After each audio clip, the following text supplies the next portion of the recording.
You're going to be starting university soon. For many people, this is the biggest transition of their lives so far. It's a huge investment of time and money, so taking some time to prepare as fully as possible makes sense. Everyone approaches starting university differently, so it's important not to compare yourself with others and to feel free to be really honest with your thoughts and feelings. There are no right or wrong answers, but there's lots of wisdom and insight to be gained. We also believe that God will speak to you and highlight things, so be as open and vulnerable as you dare, with God and each other. We want you to share how you feel about starting university. What are you looking forward to about starting university? And what are you unsure about? University at the Start is divided into 4 parts. The first part begins with how to be ready.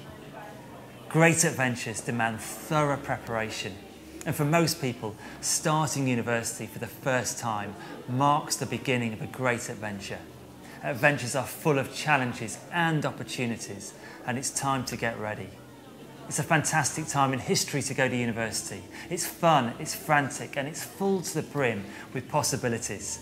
It really helps to prepare and be ready, because although these 3 years sound like a long time, it'll be over all too quickly.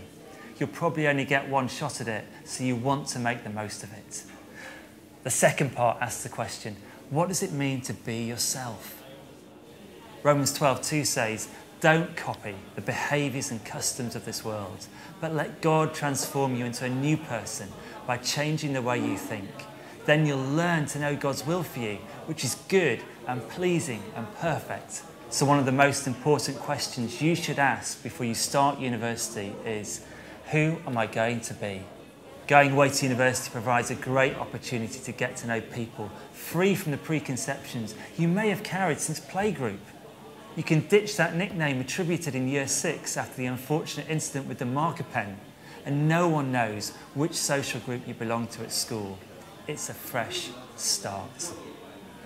As followers of Jesus, there are many distinctive characteristics that set us apart just through us being ourselves and knowing why we hold our convictions.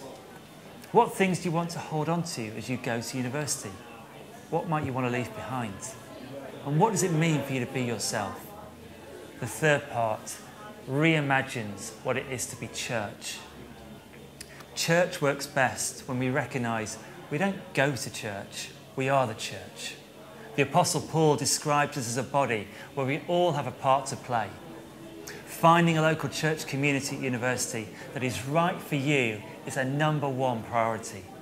Whatever your experience of church up until now, church at university will be different, and I want to urge you to be proactive in finding and committing to a church. We can choose churches like we choose universities. Picking a place where we can thrive and grow, a place where we can learn, a place where we can get stuck in and become part of the community. The church is a family, which means that it's also somewhere we can serve and help shape. Throughout our lives, the church will be there to support, teach, challenge, and be a community that you can invite others into. This is also a time to work out what it looks like to be an adult member of the church family. Don't miss out on the opportunity to do that just by turning up on a Sunday, consuming and then walking away. Church is a community, not a weekly meeting. So we want to help you find the right church for you. The final part takes a fresh look at what it means to be friends. University is a time to make new friends, and lots of them. And it's often a place where you meet lifelong friends. However, for many, it can take time to connect with those people. And being in a new environment full of strangers can be a surprisingly lonely place. Loneliness is one of the biggest, felt and least spoken about needs at university, and many people miss out on the friendships and community they are made for. We don't want this to be your experience, and so I have some great advice for developing really good friendships at university. And remember, this is just the start.